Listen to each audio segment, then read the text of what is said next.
रानी के चरण महारानी के चरण मना भूल मत जइयो राधा रानी के चरण हरि भूल मत जइयो राधा रानी के शरण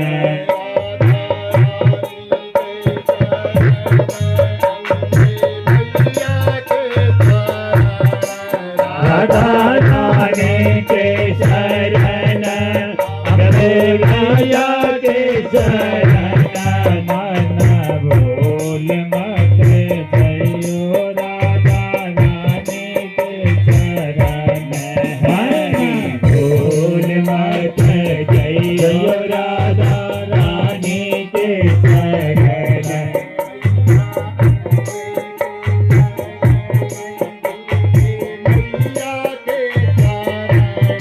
राधा रानी के शरण राधा रानी के शरण मन भूल मत जइयो राधा रानी के शरण मन भूल मत जइयो राधा रानी के शरण भूल मत जइयो राधा रानी के शरण भूल मत जइयो राधा रानी के शरण मन भूल मत जइयो राधा रानी के शरण भूल मत जइयो राधा रानी के शरण मन भूल मत जइयो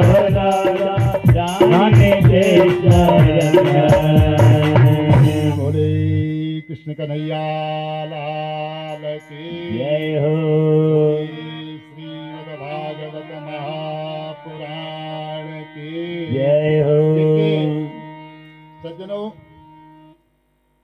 धारी मध्या ग्राम में स्थित इष्टदेव काल सिंह भगवान के मंदिर में धारी मध्या ग्राम वासियों के द्वारा किया जा रहा यह सप्ताह यज्ञ श्रीमद् भागवत यज्ञ का आज द्वितीय दिन है। इस द्वितीय दिवस में मैं अपनी ओर से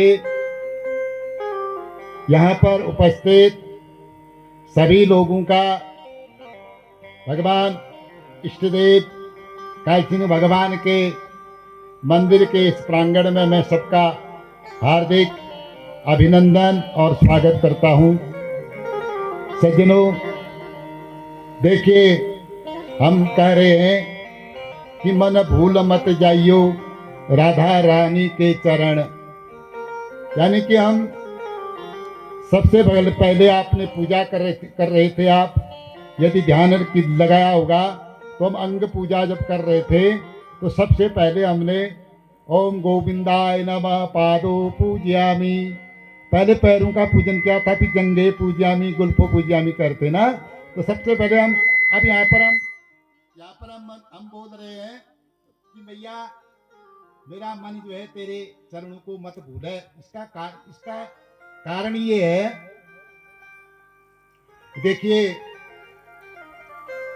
क्योंकि हम सांसारिक मनुष्य हैं, सांसारिक जीव हैं और वह भी कलयुग के हैं, तो हमारे मन में अनेक प्रकार की वासनाएं और अनेक प्रकार की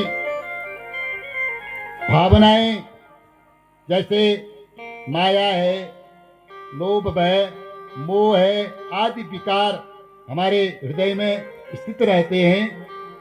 और जब हम भगवान के चरणों का जब हम सम्मान कर देते हैं, भगवान के चरणों का जब हम स्मरण कर लेते हैं, तो भगवान के चरण आकर के हमारे वक्षस्थल में स्थित हो जाते हैं। तो हमारे जो ये राग द्वेष जो विकार हैं, क्योंकि कलियुग है तो विकार होना स्वाभाविक है मनुष्य के हृदय में, तो उन विकारों का विकार दूर हो जाते हैं। इसलिए हम सबसे पहले भगवान के चरणों की ही पूजा करते हैं। सबसे पहले हम भगवान के चरणों की ही पूजा करते हैं, उसके बाद तो सिर में लास्ट में पहुँचते हैं। इसलिए मैंने कहा था मन भूल मत जाइयो मेरे राधा के चरण। इसका मतलब ही यही था कि हम चरणों का ध्यान कर लेंगे तो हमारे माया विकार सब क्या हो जाएंगे, दूर हो जाएंगे। आइए परम मंगलमय परात्पर अखिलेश्वर अकारण करुणा वरुणालय पीताम्बरधारी भगवान बाल कृष्णलाल की वांगमय मूर्ति, यानी कि भगवान कृष्ण की वांगमय मूर्ति का ध्यान करते हुए आज की भगवान की कथा को आरंभ करते हैं।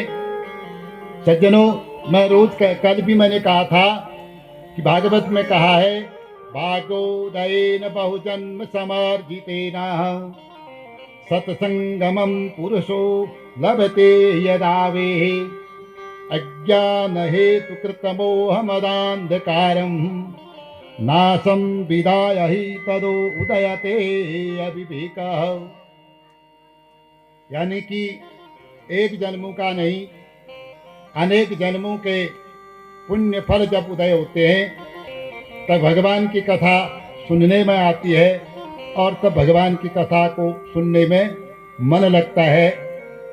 एक जन्मों के नहीं, अनेक जन्मों के भागवत में कहा गया है।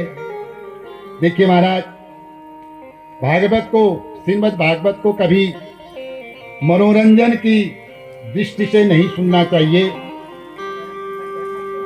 इस दृष्टि से, मनोरंजन की दृष्टि से यदि हम भागवत की कथा सुनते हैं तो वह एक प्रकार से हम अपना स्वयं का अपराध करते हैं। हिंदू वैदिक वाङ्मय में भगवान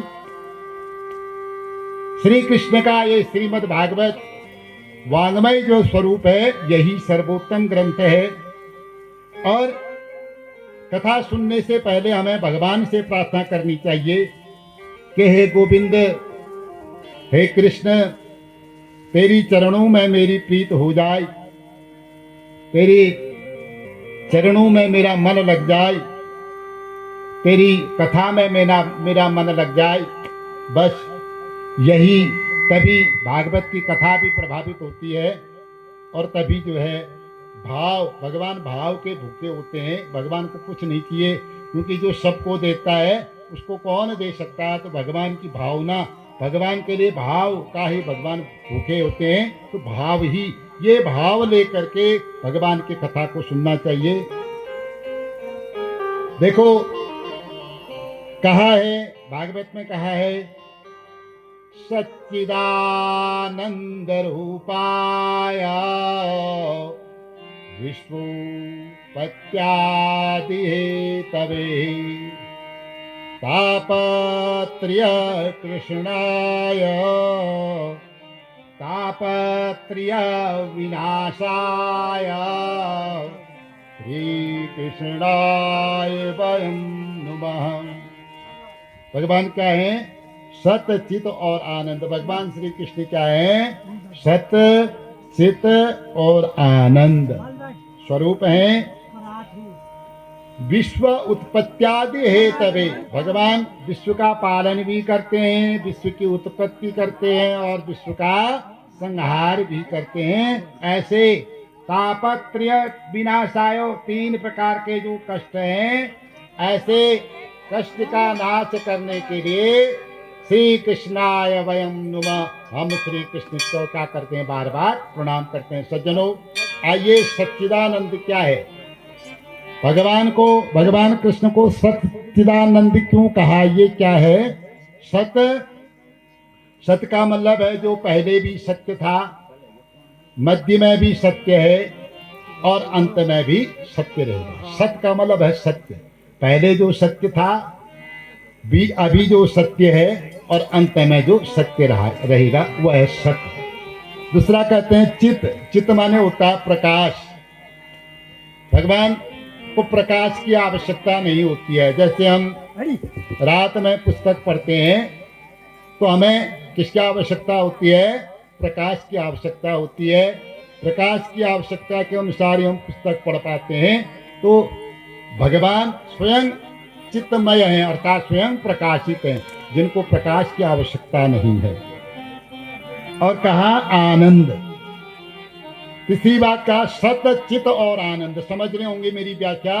सत का नंबर है मतलब है सत्य, चित का नंबर है प्रकाशमान, और आनंद। अब आनंद की परिभाषा अलग अलग है। आनंद का मतलब है आत्मा के का बोध, शरीर और आत्मा का बोध। शरीर क्या है, आत्मा क्या है, इसका जिसको बोध हो जाता है। क्योंकि जितने भी प्राणी हैं, चींटी से लेकर के हाथी तक, जितने भी संसार में प्राणी हैं, सबकी आत्मा एक है। सबकी आत्मा एक है, स्वरूप अलग अलग है लेकिन आत्मा एक है। जो जिसको इसका बोध हो जाता है वही आनंद है। अब लेकिन हम आनंद की परिभाषा हम अलग बताते हैं। अब हम क्या सोचते हैं, आनंद हमारे पास खूब धन संपत्ति है तो हम आनंदित हैं। ये आनंद नहीं है।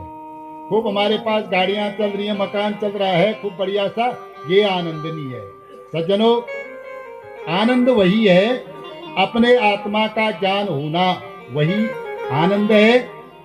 और आनंद की व्याख्या नहीं की जा सकती है। संसार में आनंद एक ऐसा शब्द है जिसका उल्टा नहीं होता है, और शब्द के उल्टे हो जाते हैं, अर्थ का अनर्थ हो जाता है, गरीब का सेठ हो जाता है, यानी सबका उल्टा होता है।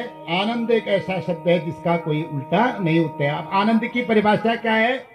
अब हम किसी गूंगे व्यक्ति को जो बोल नहीं पाता है, उसे हम अगर मीठा आम देते हैं, वो आम तो खाता है ना, और उससे हम अगर पूछें कि कैसा हो रहा है, लेकिन वह अपने वाणी से व्यक्त नहीं कर सकता है, क्योंकि अब उसको आता है लेकिन व्यक्त नहीं कर पाता है। तो यही आनंद है।